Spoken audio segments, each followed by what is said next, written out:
Hello everyone. Just as I had a number of people asking that in the comments of the other videos that I put together. So how to put the trigger return spring back into the CZ double action gun the easy way. So you will need a slave pin, something to be used as a slave pin. I'm gonna use this small stainless pin that I have here, short cut to length. You can actually use, it does not need to be this, you can use a toothpick or something that you cut. And the important thing is it has to go through this hole here in your trigger entirely and end flush in both ends. So this happened to be exactly the right size.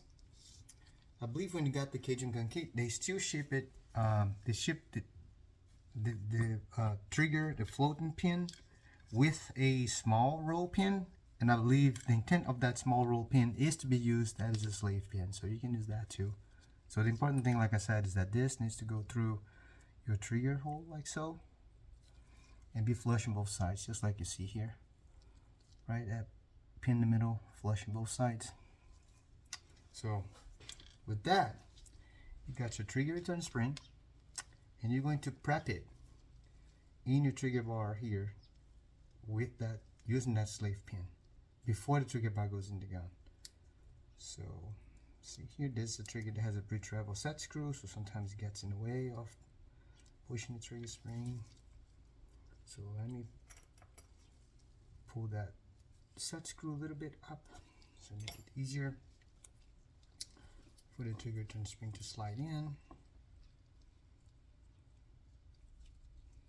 So I'm going to use my fingers here. It's kind of hard to describe, but basically you have the trigger return spring where it needs to be with the trigger, and I'm pressing with my index finger to keep it in place. Now that hole on the trigger where eventually your trigger pin is going to go through, your floating pin is going to go through, is where I'm going to put that slave pin. Make it go through. Again, important to sit flush on both sides. So here's what you should see. There's that slave pin.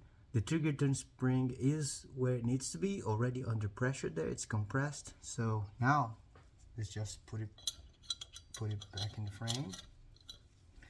And what you're gonna do here is you need to align, make sure that your slave pin shows up through this hole here, through the hole of your trigger pin. When you're gonna use your hand to position internally the trigger pin, that slave pin showing up, the end of the slave pin showing up to this hole, so you can push it with the punch and let the punch replace the slave pin. So eventually you're going to get your floating pin, right, pushing the punch out. But you need the punch to go first. I recommend to do that. Some people just go straight with the, if you have experience enough, you could go straight with the floating pin from this point. I like to put the punch first. It's just one additional step and it's quite quick. So you need to make sure the trigger return spring is in the right spot there. Then I'm going to move with my fingers until I find that a perfect alignment between the slave pin and the hole where the trigger pin goes through. Once it's aligned, I'm gonna get a punch and just go through. Done. Now it replaced my slave pin that fall out of the frame. Don't know if you guys noticed that. Slave pin is out of the picture right now, and everything is in place there with the punch replacing your floating pin in this case. So what I'm gonna do now is get my gunsmith kind of my wood here that I used as a support, and I'm gonna get my floating pin. I'm gonna pull the punch until it gets slightly in. Be careful not to push it too much, because if it goes out of the trigger, then your trigger turn spring is gonna fly out. Put it there. I'm gonna do a little bit of lubrication here in the pin, just in case. That's a brand new one going in the gun, so it has zero lubrication in it. Just make it easy. Position there on top of the pin, and I start pushing the floating pin ever so slightly just to make sure it is aligned and is pushing the punch down. So once it's that way, if you want to do an extra precaution, you got one of those hemostat, I think is how this is called, one of those forceps tools, and you clip your trigger return spring at this moment right here, so you know it's not going to fly. It's clipped into this. If anything goes wrong here, my trigger return spring is not going to fly out of the frame.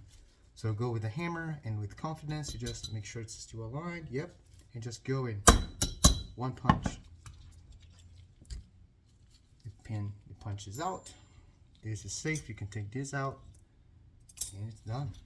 The trigger return spring is where it's supposed to be. I'm going to just get the excess of the pin that is out here and punch it down there where it's supposed to be, right?